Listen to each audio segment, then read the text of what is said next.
United States Congress, Florida District 10.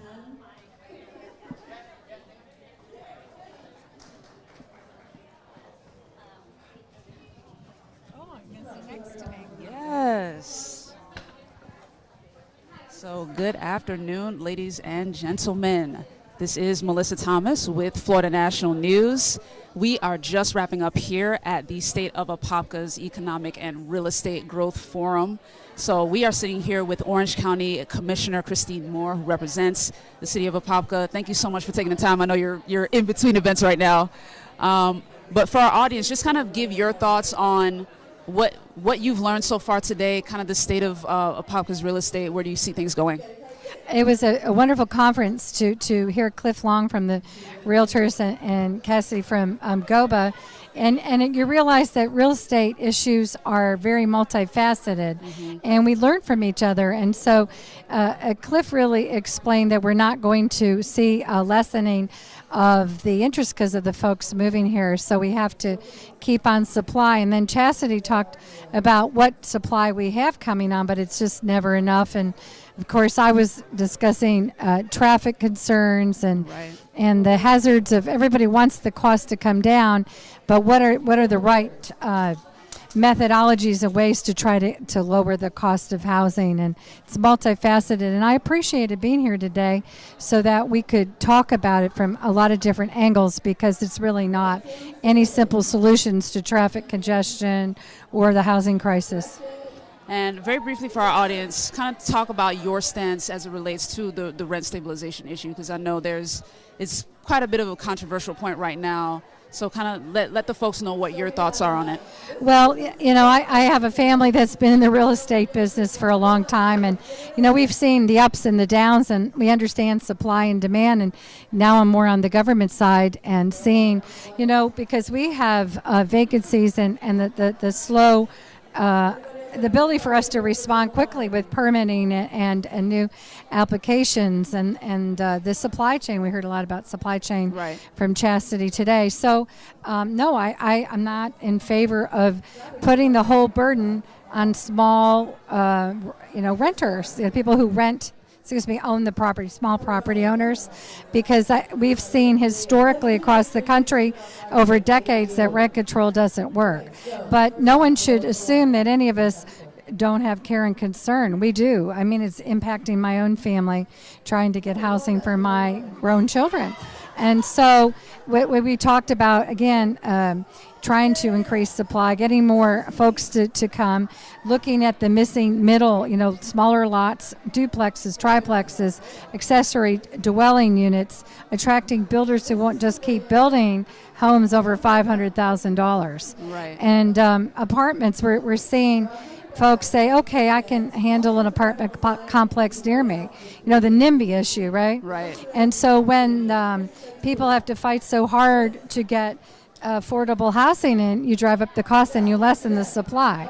So it really is a community-wide, and it's not just here. I mean, it's the entire country right now with having a problem in getting construction workers. Right. So I just encourage us not to go after the small-time property owner who's providing rentals and put the whole burden on them, because it simply isn't fair, and it won't, most importantly, it won't lead to more supply to help our people out. Got you. And in terms of a solution, obviously you're saying like it takes pretty much everybody to get it done. Do you have a ballpark in terms of like when you would see kind of a resolution to it, like given the urgency of the crisis right now? I wish I could say next year it'll be better, because when we look at the rates, a lot of this started back in 2010 after the housing crisis there, and we went too far one direction, offering homes to people who couldn't afford them, and it caused the housing crisis, the bubble burst, and then we saw a lot of housing outfits and companies go broke, and we haven't had the number of housing starts is not matching the need. Right. So I think it's a community conversation. Where do we want the growth so we can make the approval process go faster. We can make sure our government processes are encouraging folks to come here. But most importantly, you're okay. Citizens think about, and I've done this in Lockhart, where can you deal with some apartments? If you got apartments here and you could have the Sunrail coming through Lockhart, where could you deal with them? And when you do those conversations ahead of time and you get some agreement, it goes more smoothly and we're able to offer more things. I think the day of always saying the developer is the bad guy, they aren't, but we have to control that we don't have urban sprawl. And so the county, we're embarking in the Vision 2050 plan with our planning department.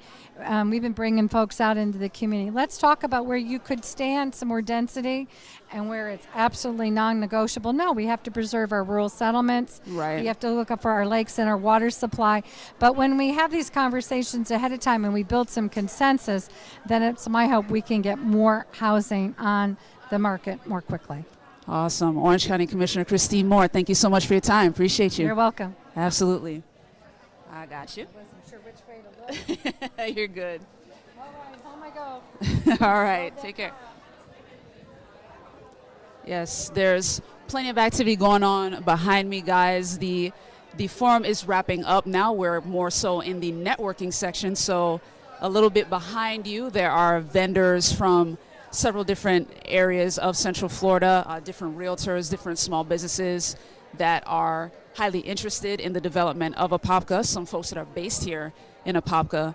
And as we heard from several of the speakers, there are huge eyes on the city of Apopka. There's a lot of development going on. We embarked on a bus tour earlier today, and there are literally hundreds of housing units that are going up right now. So we've got one of our other panelists, please. All right, so sit, wait, don't put your weight on that. Just sit all the way back. Just sit back, okay. Yep, there you go, yes. Thank you so much for taking the time, appreciate you. Absolutely, thank you. So ladies and gentlemen, this is Chastity Vega, who is the CEO and president of the Greater Orlando Builders Association. She was one of the panelists today. So for our audience, give your thoughts. You had as much of an eye-opening experience as I did when we went on that bus tour. There's a lot of development going on in Apopka. From that builder's perspective, kind of talk about, what you're seeing. I know you mentioned a lot about the importance of supply, Correct. But kind of let our audience know what your thoughts are from today. Yeah, we're not going to be able to stop the influx of people moving. There you go. Of people moving into Florida. Never mind the most desired area of Central Florida. So we have to be prepared and ready to take on those new families coming in and providing home ownership and a roof over their head. So we need to continue to build, and we need to continue to build to remove the regulation and, just use that building code, that really strong building code that we have, add more supply. That's ultimately going to be the number one answer to the supply-demand issue. We need more supply. At the same time, I understand our build times are significantly delayed. We have supply chain issues. Labor issues are across the board. Just a new stat came out just recently, and my phone's kind of started ringing off the hook, was Orlando was just named construction alone the most significant unemployment drop, so over 7% in construction. And how do you regain that? And why are they leaving anyways? Well, we're facing extraordinary heat right now. Yes. And so if you put that together with the supply delays, and what do you do with those employees when you have such extreme supply delays? It's going to affect employment. It's going to, affect those opportunities. But, our builders are ready and we're willing, and they're scooping up all the land. I think third and fourth quarter of 2022 are going to be significantly healthy. And despite those interest rates, builders are doing their fair share on incentivizing and buying percentages back and doing some creative things to maintain those sales. So we're still building. Our demand is not going to slow down anytime soon. So regardless of that R word, the recession of what people are talking about, whether we're in one already or if it's coming, we'll be one of the last ones to feel the effects of that. And for how long? It's kind of that crystal ball mentality, if you will. Right. You mentioned very briefly up there, you talked about the importance of not only being mindful of housing, but also thinking about schools and like other kind of ancillary properties to build around it. So kind of talk about that as well and the importance of that. Right. So what we know right now, currently, under construction is about 500 units. That's single family. Okay. There's a small portion in Apopka that's for townhomes, but 500 units. We're expecting second quarter to get an estimate of about an additional 600. And then Wow. future-wise, you're talking well over 5,000 units coming on. Wow. So if that's already in the future, your infrastructure, your roads, your schools have got to keep up. And Yes. when you're bringing families in, the draw is how close of a area are you to Central Florida and those jobs. Right. That's key. And Apopka's very close. It's not that bad. And then you're going to look at, okay, is my family going to thrive? The education, and that is the next purchasing. When what you look at. So the schooling system, they have to keep up as well, and everything does. And while we're a little bit delayed in our build times, I'm hoping that other things can move along, in the same fashion. But it's coming. Awesome. And then lastly, kind of tell our audience one more time where they can contact you, not your cell phone. I wouldn't recommend that. No, I now see the camera, and I was like, I just asked, I said, did I give my number out to the national news? But the website where they can learn more about you and your organization. Absolutely. So again, Chastity Vega with the Greater Orlando Builders Association. We're in Maitland, Florida. We're the second largest association in the state of Florida. Visit greaterorlandoba.com for more information. We do run the largest public housing event. It's called the Parade of Homes that just ended, but all of the homes can be seen online. The website stays up year-round, and that's paradeofhomesorlando.com. Wonderful. Thank you so much for your time, Chastity. We appreciate you. Thank you so much. No problem. Thanks. I'll take that. And I will put my foot up. Thank you so much. All right. Thank you. Yep. Thank you. So you heard it here, guys. 500 units up right now and some 600 to come in the next half of the year. So a lot of activity going on. And as we saw on that bus ride, there are a lot of subdivisions that have now been built up in Apopka. There's a lot of land space. Coming up is Kate Manley, who is the president of the Apopka Chamber of Commerce. Thank you so much for taking the time. Thank you. Absolutely. So she has been my partner in crime the whole day. This event was hosted by the Apopka Chamber, and thank you so much for having us at Florida National News Thank to you. join up with you did guys. incredible. Thank So you. Thank you. Awesome. So, give your thoughts on what you saw today and like the activity that you've been seeing around the city of Apopka. Well, it's extremely encouraging when you hear and see all that is already slated to come to Apopka. I mean, about 10,000 units that are already slated to be here, both affordable housing, mixed-use housing, apartments, townhomes, single-family homes, and then the commercial, residential, Right. the plazas, the nice, the really great industrial and all of those different areas that have the industrial parks and those job creation type of businesses. So we're very excited that it's coming. We're excited that our community is so easy to build in. People like to build here, and that the city is very good at coordinating with not only the county, but other areas around to make sure that the developer has the best possible experience they can have when they're here. So that's extremely encouraging. And then it's also encouraging to see the two new schools. So Right. the one new school that is already going to open in the fall, Kelly Park Elementary, that's wonderful. And then the other school that's going to be built off of Binion Road over Right. there. So again, the features, the benefits of living in a community like Apopka, I think people know they want that small town feel. But we're up and coming. We're Yes. growing like Yes. crazy, and we have a lot of resources that are here already, but also so many more coming. So. Awesome. And from a business standpoint, how have you seen the business side start to grow a little bit? Because obviously with houses coming, there's always sort of a domino effect of things that go around those residential things. We obviously, Chastity was just talking about the schools, Yes. but also the importance of those small businesses that are coming in. Kind of talk about that. Well, the thing is, even during COVID, a lot of people, if they maybe got a little more time at home and they started just doing things on their own and starting to have a lot of new small businesses or having their own businesses and having what they call the cottage businesses. So working outside of their home or in their home or from out of their home. Even just like Feast, our caterers today, Feast Movable, they are, while they're looking for a kitchen, or they're also open to doing pop-up kitchens, and so that's a really nice way to be creative. And so at the Apopka Area Chamber of Commerce, we're always looking for those new diverse ideas to help encourage and promote our small businesses and our solopreneurs. And again, we have so many. It's my favorite when they are not just the restaurants and coffee shops and breweries are, I love that. I love those. I prefer them to chains unless it's a unique chain that's, sporadic. I prefer to have, and a lot of people prefer to have that home cooked meal, even though you're not at home. So you don't feel as bad about it when you, but we have wonderful bakers and people who have transitioned their jobs, having small businesses, again, developers who are building, because of the industrial, they have this traffic. They have lunch traffic now. And so to have those large companies and the large developers come in, you have to have that lunch traffic for them to be able to support restaurants through the day. So again, everything is, popping up in Apopka, so to speak, and we're really, really excited about it. And the community, we have that small town feel. All of our commissioners and for our city commissioners, our mayor, our city staff, they are very easy to access.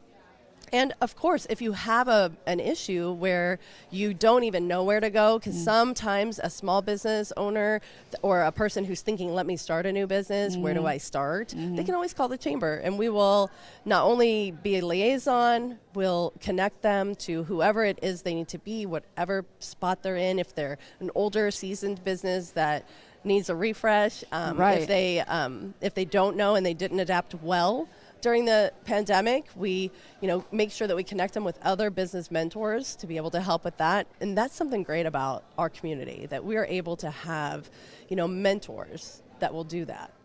Awesome. So on that note, where can people find out more about the chamber and get involved? Oh, well, definitely. And we have so many ways to get involved. So apopkachamber.org is a perfect place to go. You can see our membership on there. We have a ton of committees. We do a lot of service projects in our community, making sure that we are taking care of each other, both our citizens, our community members, and of course, our businesses.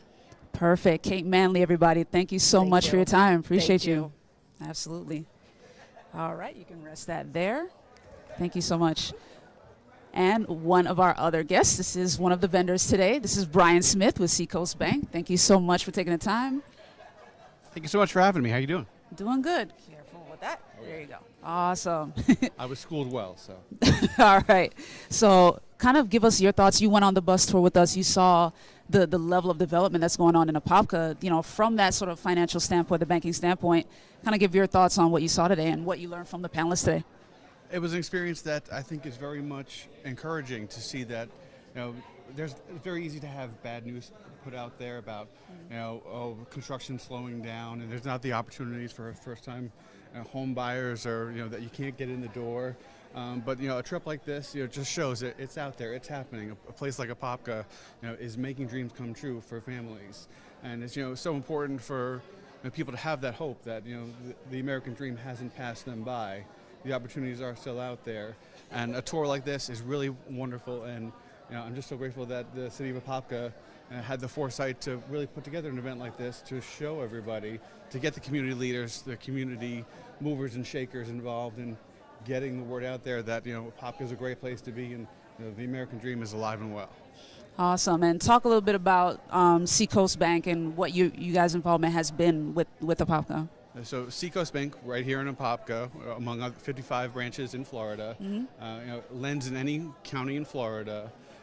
They've been involved at the community level. They're not too big, not too small. They're really able to service all kinds of clients, whether it be a high dollar asset or just the first time home buyer, the mom and pop business. They serve them all. Awesome. Where can people find out more, or maybe get involved with Seacoast Bank? Like, where can they learn a little bit more? So definitely available on the World Wide Web, seacoastbank.com. If you're anywhere in the Florida area, if you check out locations, there's a branch probably in your area. But seacoastbank.com, come check us out. The great local bank. Awesome. Brian Smith, everybody, thank you so much for your time. Appreciate you. Thank you so much. Absolutely. All right, you can rest the mic there. Appreciate you. All right, so the networking continues, guys. There's still a lot of folks here that are, kind of promoting their different businesses and things like that. But as the panel discussion goes, we heard from Aura President and CEO Cliff Long. Aura stands for Orlando Regional Realtor Association, for those who may not know. And I wanted to go back to a term that you heard Orange County Commissioner Christine Moore use, which is NIMBY. That is short for not in my backyard. We heard that as a very common phrase during the panel discussion today in terms of, as it relates to people who are not open to expansion or the changing of their neighborhoods or not wanting to get involved in basically the process of making communities or neighborhoods a little bit better. But we'll continue that conversation, and please join us, by the way. Leave a comment below if you have any questions for any of the speakers that I've interviewed, or if you have any questions about the rent stabilization, if you have a viewpoint or a take on the rent stabilization debate. By all means, leave a comment below. Let us know your thoughts on it. You guys saw my Politics and Power interview with former Congressman Alan Grayson. He gave his take on it. He believes rent stabilization is very necessary. We just heard from Orange County Commissioner Christine Moore that it's a bad idea. So let us know what your thoughts are on it. Our panelists today, we heard from Chastity Vega. She believes it's not a good idea. Cliff Long with Aura believes it's not a good idea. So please give us your thoughts. Let us know what your take is on that situation. And, our Politics and Power series does continue today. I know it is Thursday. We're probably close to 1 o'clock or past 1. We do have an interview for you guys today. As I mentioned in my last interview, a little later today, I will be interviewing Peter Vivaldi. That's going to be coming at a special time. So please continue to stay tuned at Florida National News and FNN News TV for that interview that is coming up. We have another special guest that's coming. You're not interviewing? All right. As she hides behind. But, we'll continue to keep the conversation going, though, guys. Thank you so much for tuning in. We'll always continue to have the conversation going. Let me know if you're coming in. It's easy and conversational. It's all good. Please join us, please. Awesome. So this was one of the vendors for today. This is someone that is actually very close to Florida National News, kind of indirectly, but please introduce yourself to our audience so they get to know who you are and give them your thoughts on, the tour that you saw today and kind of the growth of Apopka. Absolutely. So my name is Nova Carrington. I'm actually a registered rep with New York Life Insurance and Investments. Mm-hmm. I'm also on the board of directors of the Chamber of Commerce. Awesome. Today was an absolutely eye-opening experience. I have lived here for 7 years, and can I just tell you some of the places we went to? I didn't know how we got there, and I didn't know it existed. Right. So it is absolutely amazing to be here on the ground floor and watching what's going to happen and the development that's coming and what an exciting community Apopka is going to become. So I'm so glad to be a part of this. Awesome. Thank you so much for your time. Kind of give folks the information that they need to get involved in what you're doing, whether that's the Chamber or the New York Life stuff. So both. We are recruiting new members, so all new businesses that are coming in, we'd love for you to come by and visit, see what we have to offer. We're actually one of the busiest chambers I have been a part of. There is something for everyone. We serve the community. We go out and we do everything that we can to help businesses grow in this community. For me, New York Life, it's an amazing opportunity for what I do, serving New York Life. My primary focus are small businesses. I help businesses in areas of employee benefits, tax savings, strategies, and retirement planning, specifically for business owners because they focus so much on building their business that they really don't pay attention to building their own retirement. So I try to show them that balance, help them to build a great opportunity for them to build their business, be there for their staff, provide them with benefits that keep them loyal and committed to the companies, as well as retirement planning for pre-retirees. If you're 45 and over, 45 to 55, now is a good time to really start putting a retirement plan in place. You might think I'm too young, but you're never too young to start. And the younger you start, the better chances you are to have, a good retirement and be able to maintain your lifestyle during that retirement. What website do people need to go to visit to learn more So about to that? visit and learn more, please go visit newyorklife.com. You'll see everything that we have to offer. We're actually very involved in our communities.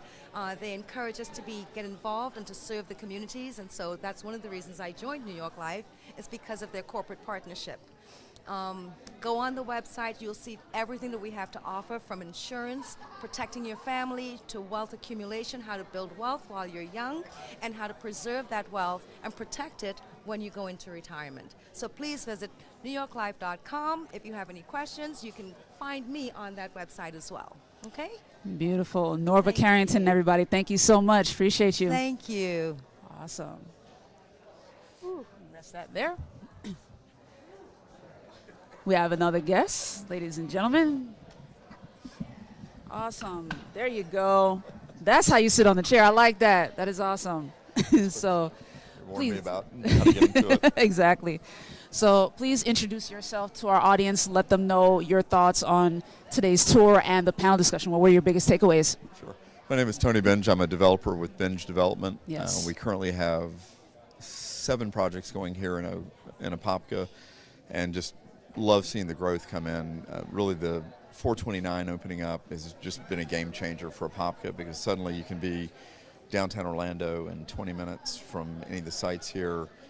It really has just made the viability of the entire market come into its own, and now we're just dealing with the fact that you've got a housing boom going on, you've got readily accessible land that's easy to get through, entitled and developed, and now we're just lacking the commercial support, and we're finally seeing that come into play. So at least another 5-year run for Apopka to just keep growing at an incredible growth rate is imminent at this point. Awesome. And in terms of the folks you heard on the panel today, kind of what were your thoughts on what they were talking about in terms of supply and demand, in terms of their thoughts on kind of the housing crisis, if you will, in terms of affordable housing on that side? Kind of give your thoughts on that. It really is going to be one of the biggest challenges right now for Florida, is the keeping, for a state that is pretty much a service sector economy still, you've got to keep the rates at a reasonable level. There's an article this morning in Globe Street. For the first time in U.S. history, the average rent is over $1,700 for a multifamily unit, which is getting dangerously close to where the average population in Florida is going to be priced out of the market. Right. And so it's really going to be incumbent on both the political leaders, the developers, the builders, to come up with innovations such as higher densities so we can get more affordable product to the marketplace. Need to expedite timing to cut some of the red tape for the environmental reviews and other things that are taking. A project can take 3 years just to get through the permitting process before we can even start building anything. Wow. And right now, as a country, we're anywhere from 1 million to 1.5 million homes short of the immediate need. And so it's really, we need to have an all-the-above approach to, we need to increase density, increase the speed at which this can be brought to market. That will help the pricing. It's just simple supply and demand economic push, that if we can get the supply there, the pressure on pricing will ease. Awesome. Thank you so much for your time. We appreciate you. Thank you so much. All right. Take care. There you go. Appreciate you. All right, guys. So we here at Florida National News, we are wrapping up here at the Apopka Community Center, or the Veterans of Foreign Wars local outpost here in Apopka, downtown Apopka. And as I mentioned, I'm going to kind of reiterate again, we do have an FNN Politics and Power series interview today with Peter Vivaldi. He is the Republican running for state Senate against the Democratic incumbent Victor Torres. We're going to hear from Peter a little bit later this afternoon. So tune in here, Florida National News and FNN News TV, for those interviews. But again, I'm Mellissa Thomas. Thank you for tuning in. Have a great rest of your Thursday, at least until that interview comes on. I'll see you soon. Take care.